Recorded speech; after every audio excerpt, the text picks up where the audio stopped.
Hello, listeners, and welcome back to the Art of Teaching Business podcast. I am Denise, Leigh, your host.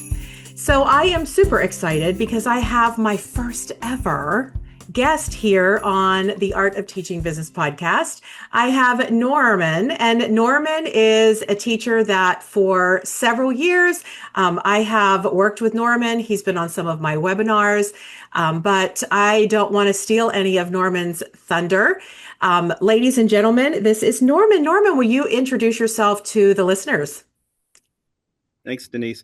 My name is Norman, and I've been teaching business for going on 35 years now, straight out of college. I currently teach at Keene High School at the Cheshire Career Center, located in Keene, New Hampshire.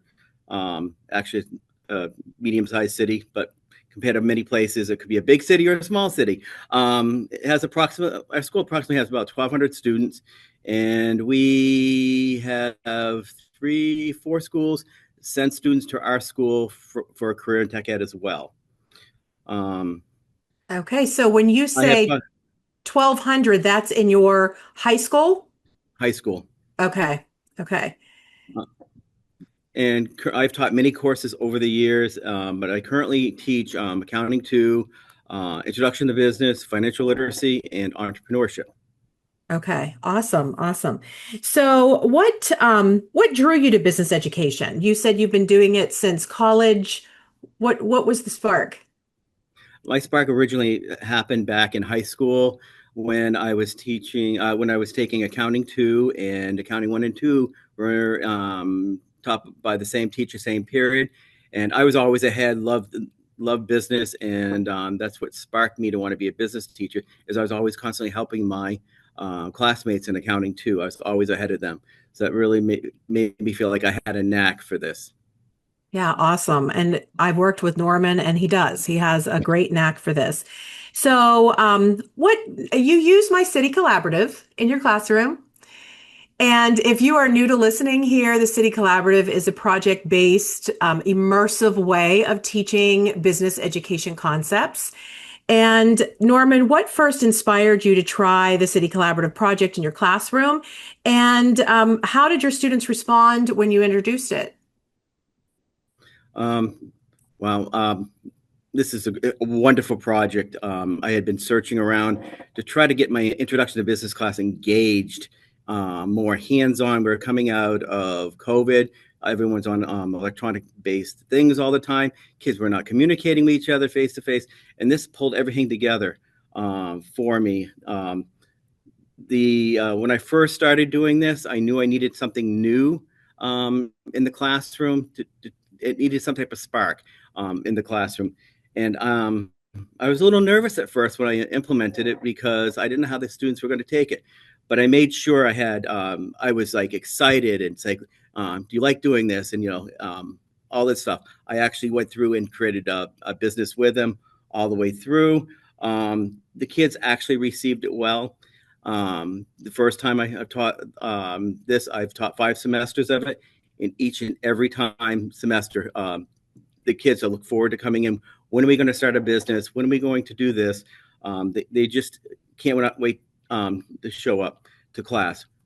So my enrollments have just over doubled in this in my Introduction to Business class, and it's just wonderful. I look forward to teaching this every semester now. I don't want anyone else to teach it because I love it so much. I love to hear that. I had a similar experience, Norman. I started doing the city as soon as COVID was over. And I echo what you say. Students were not talking. They were disengaged. They were eager to walk away from the screens.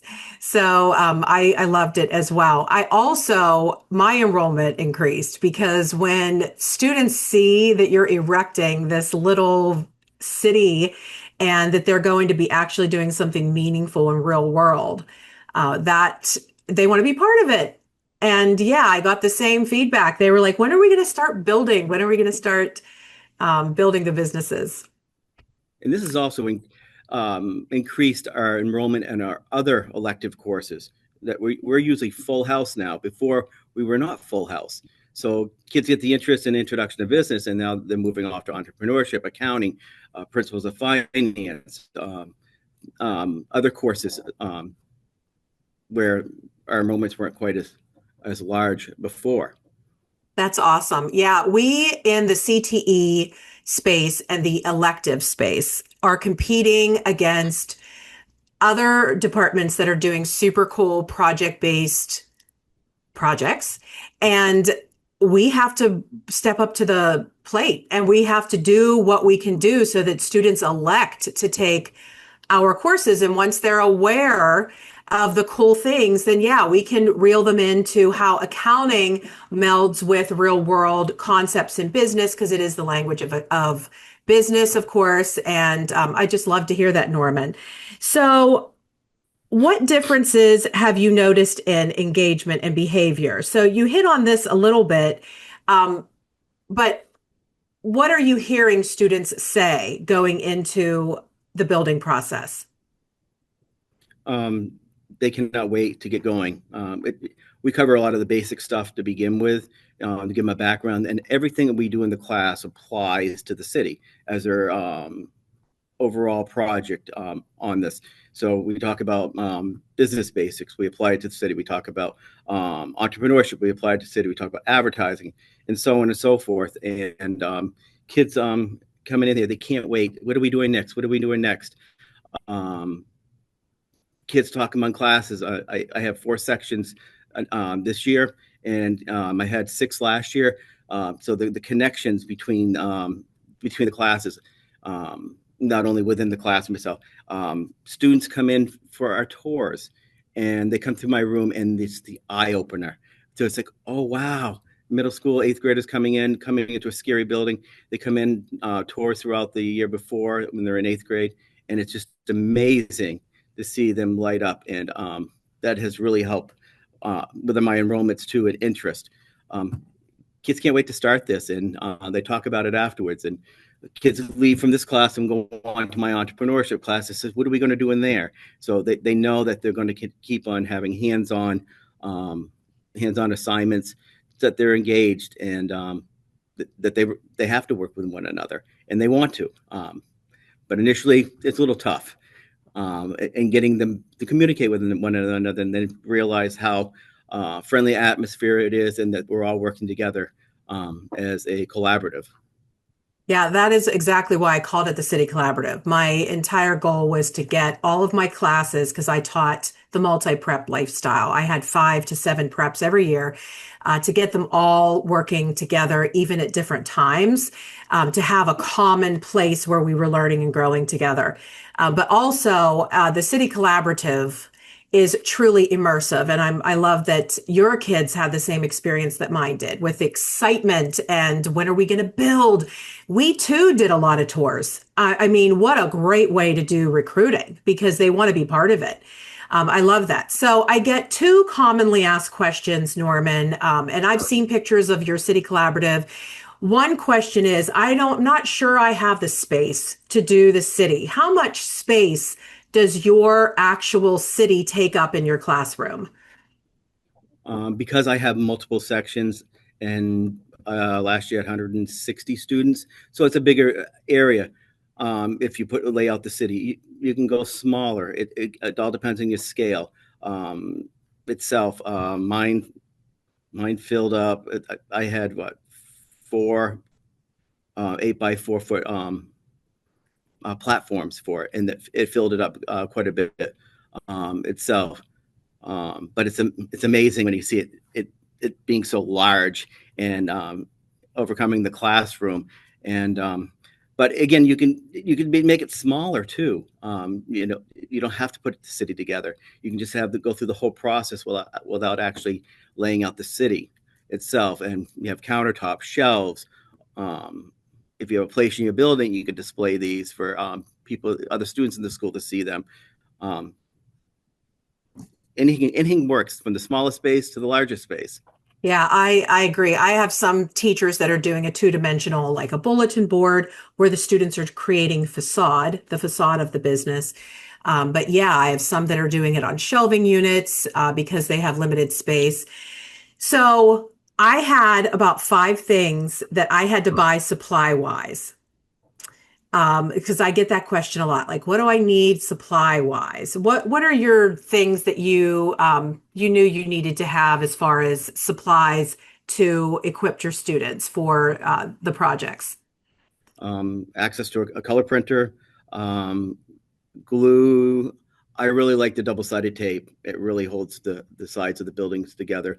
I like using cardstock on the sides of the building because um, they weather really well. I even had students you laminate the sides of the building because they like the shininess and how great it is. I bought trees and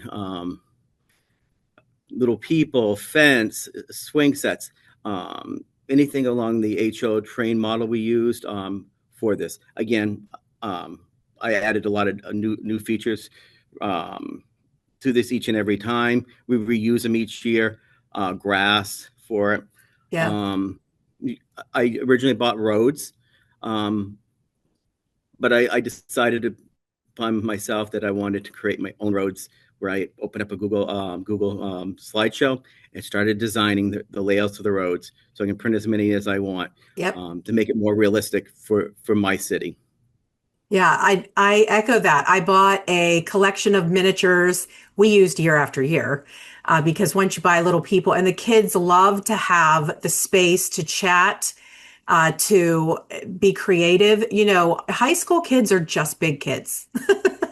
They're just big kids. And they would bring in their old Matchbox cars, or if they had an agricultural business, they would bring in their little tractors.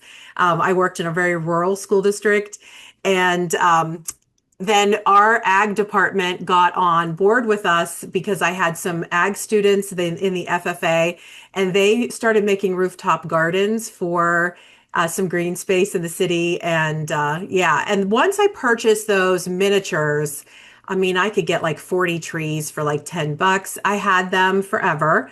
But then I had some crafty kids that would make some out of moss and actual sticks, and they would bring them in and so excited about it. And yeah, anything to get kids excited about coming to school is a win. Of course, we know in the education space, especially high school, where they have so many other things they would rather be doing than sitting in a business education classroom.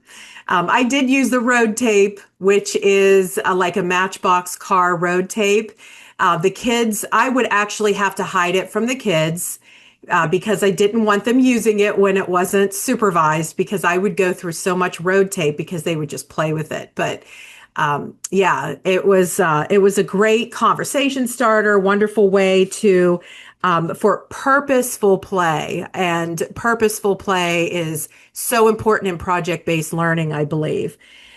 So yeah, I also used a ton of, and I don't know if you did, Norman, I used a lot of brown duct tape and Yeah. black duct tape Yes, I uh, did. for the roofs of your buildings. Yes, and then the edges where the sides don't quite get together. Yes. Yeah, just so it looks nice and clean. I had a color printer, and yeah, Norman mentioned that first. That is one of the most important things. I had a color printer, and that was a gift to my department to have that. Now, I have some teachers that send files to administrative assistants or secretaries in the admin where there is a color printer. I couldn't use cardstock because my colored printer hated cardstock. I had to use paper because every time I would try to feed cardstock through it, it would not spit it out or not roll it through its rollers. It's a little bit older. So, yeah. So, what is one of your favorite memories or a wow moment in using the city collaborative model in your classroom, Norman? Um, One of the things I really like is when students were standing there thinking about where are we going to lay out the roads, and I said we need to take a leader, find somebody to take control of this. I stepped back and I waited 5 6 minutes for anyone to say anything, and all of a sudden magic just happened. They were communicating with one another, talking with one another, listening to one another. It was so fantastic when they're so used to being behind their computer screens. So that was a great moment with the students. Second great moment that I've had is open house. Oh, Seeing yes. students come in with their parents, and parents look on their face, wow, this is wonderful, and that how the student was talking about the whole project and how we got to where we were, and it's like, wow, this is what teaching is really about. That my students are so happy about what they're doing that they're um, talking to their parents about this, and parents are taking pictures and They're taking pictures. I know the parents have so many questions. I love that. I love that. Well, for your first comment about the wow, as teachers, our first instinct is to help kids. And sometimes we help them too quickly. I did exactly what you did, Norman. I didn't say anything and I waited and I let them kind of hash it out. When we wait and we shut our mouths and we let them take the role. And that's hard for us as teachers, right? Because the first thing you want to do is solve their problem. But our world is full of problems and we want them to be problem solvers. So I did the same thing you did. And I think that comes with veteran teaching because I've had to learn throughout the years. Denise, stop talking, step back, let them figure it out. And awkward pauses are okay because they will start talking. Someone will start talking. And then I love that you said, and then the magic happens. Let them disagree. Let them work out the disagreements in a respectful way, and then just kind of be the guide on the side. I love that because I had that same experience with the city, and I had the same experience with open house. There were some parents that only came to open house because in high school we did not have a lot of people come to open house. We had to have one in the district, but we did not have a lot of people come to open house. But there were some that said, Jimmy wanted me to come in just to see this project. And I was the only teacher they were visiting. And that was so nice because, yeah, they were taking pictures and they took pictures with their son or their daughter with the city and me with their kids with the city. And they would put them on Facebook and like talk about recruitment for your department. And you know what? I think it's also, Norman, let me ask you this question. Was every building beautiful, well constructed, and neat and tidy? um, no, Yeah, they weren't all no. perfect, but it's okay. It Yes, was completely okay. Um, they did the best that they can do. Um, Now, students, I give them feedback. It's a project grade. They come up to us. Do you know how I can improve this? How can I make this change? How can I improve it before they get it graded? And they're so happy to go back and make the changes, the yes. suggestions. Yes, especially when it comes to cutting, gluing, and taping. And that's what I have to do to get a better grade. And I give them this analogy of going into a bakery that is neat and tidy, and you want to patronize that place. Or you walk into a bakery and the ceiling tiles are oozing down those tiles that, you know, are drop ceiling tiles and stained. Like, which bakery would you want to patronize? And we need to take pride in our businesses.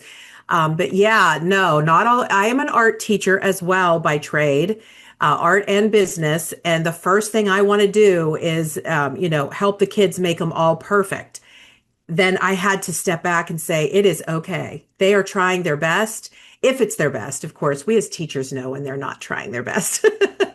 But yes, I had the same experience. They don't all have to be perfect. And I found that I went through the whole process with the students. I found that I created a model ahead of time, and I know my model was probably a higher end model, but they had something to shoot for. And Yes. to see what I was looking for, even though many of them were not capable of making that point, but they had something to look at. They had a model to go by, and majority of those students met that model. And I was so impressed and happy that they put so much time and effort into this. Yeah, I love that. And the nicer the businesses become, other kids set the bar. Other kids they don't want the ugly building on the block. right? And Exactly. I would even say that to the entire class. You don't want the messy, ugly building on the block. Nobody wants to be on your block if you are the messy business owner. So yeah, they would set the bar, and other kids would police them too.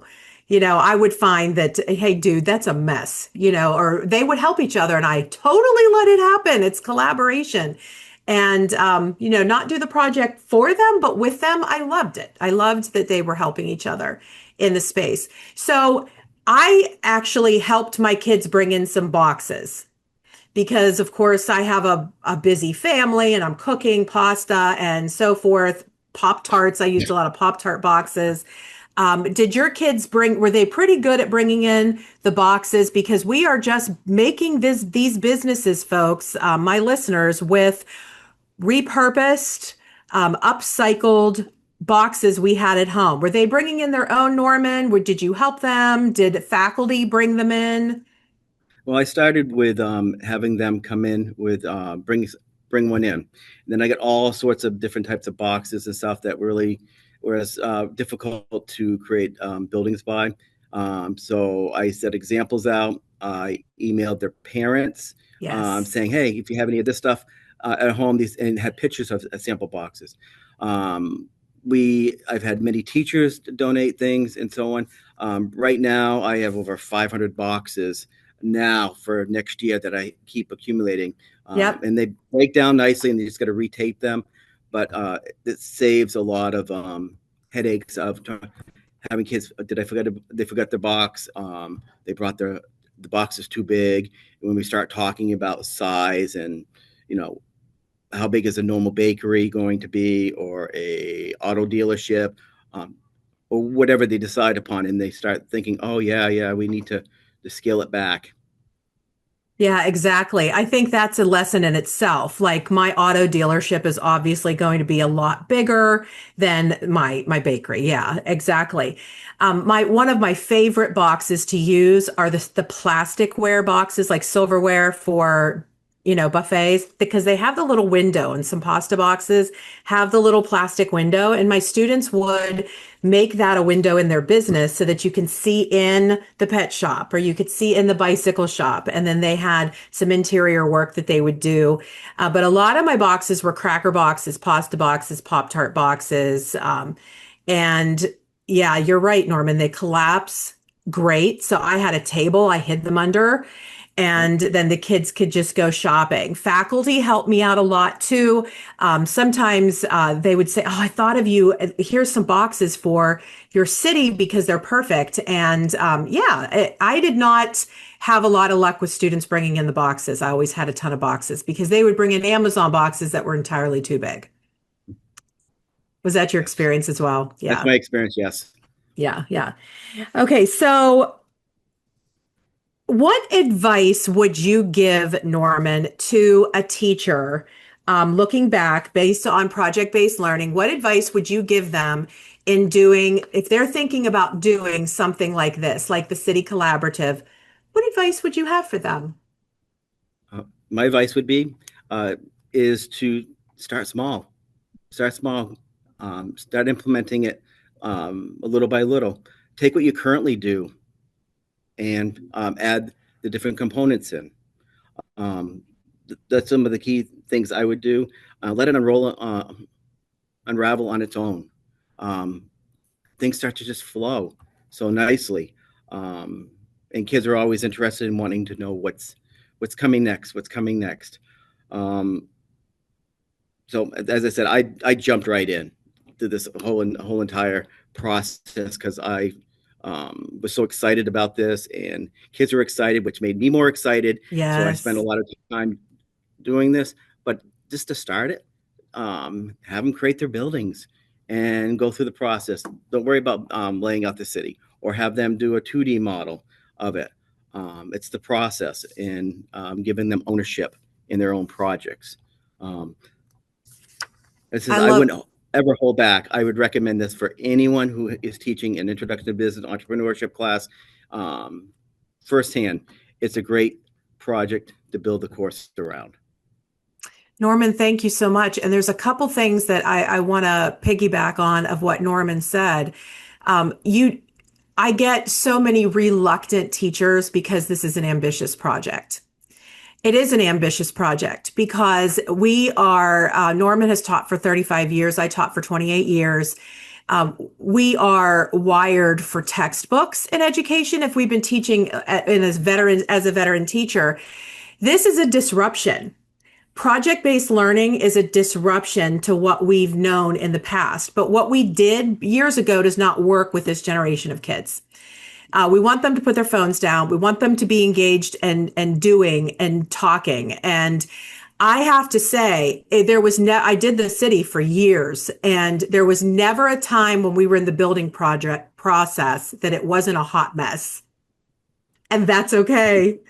That's okay. Any given time, if an administrator would have walked in during the building process, they would have seen kids talking and conversing, and maybe some were frustrated, maybe some were excited and proud. But I would not have been upset for any administrator to see all of the banter and the excitement and the craziness in my hot mess of producing the city. It is not going to be a quiet classroom, but we are in the state where we need to make sure our classrooms are a place where kids are excited to come to and excited to be part of the bigger picture. And the bigger picture here, Norman and I know, is the city that they're building and the problems that they're solving in their space. So know that this veteran teacher that did the city for years, it still was ambitious. It still was a hot mess. It was not neat and tidy. I had to teach the kids how to clean up after themselves. And it was all part of being part of the community, right, Norman? Exactly. Yes. Getting them to clean up, getting them to use such thing as a paper cutter. They've either never used one or have used it very little. How to use a ruler and things that they know how to use a ruler, but coming back and rereading a ruler to measure out the size of the buildings. It's great. Administration comes in here and they see kids talking and doing things in small little groups, and they're so engaged into this project. Norman, when I started teaching, you started teaching in the 90s, right? Yes. I started teaching in the 90s. And if an administrator came in your room and the kids weren't quiet, you were a bad teacher, at least in my building.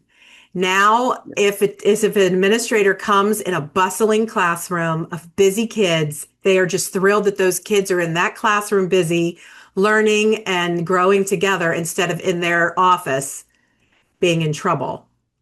The kids have just changed so much throughout the years, and the world has changed so much. So we have got to equip them as well as we can for the world that they're living in. So Norman, thank you so much.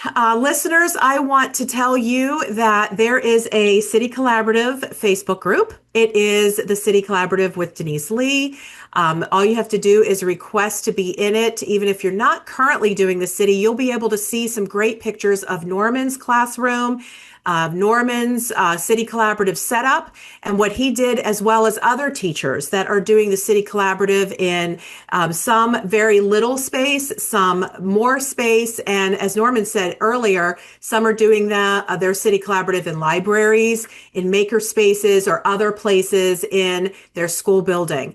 This City Collaborative is a trademark of me, Denise Leigh, and it is available on business-ed.com, which is my webpage, as well as my Teachers Pay Teachers store, Business Education with Denise Leigh. Again, Norman, thank you so much, buddy. It's so good to see you face to face.